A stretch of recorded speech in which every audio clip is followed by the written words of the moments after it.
Est-ce que tu sais que entre ta volonté et ton imagination, c'est toujours ton imagination qui va gagner le combat?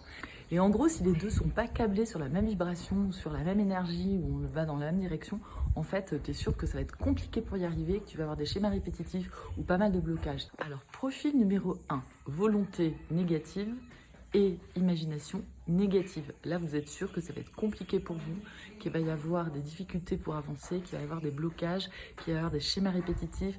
Ça va être très difficile.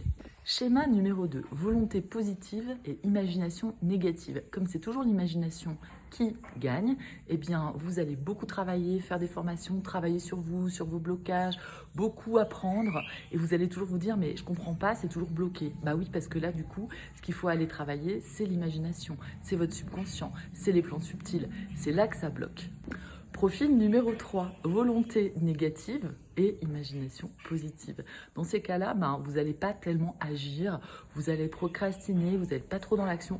En revanche, comme votre imagination est positive, du coup, vous allez souvent avoir de la chance, où les planètes, comme on dit, vont s'aligner un peu pour vous de manière un peu extraordinaire dans votre vie. Et puis le profil numéro 4, volonté positive et imagination positive. Alors là, c'est le combo gagnant. Là, vraiment, vous êtes super alignés et les choses se font évidemment avec l'action, mais aussi avec tout ce que vous avez mis en place dans votre subconscient et également dans les plans subtils de positif pour pouvoir avancer dans votre vie. Ça, c'est ce qu'on veut, c'est le résultat qu'on veut.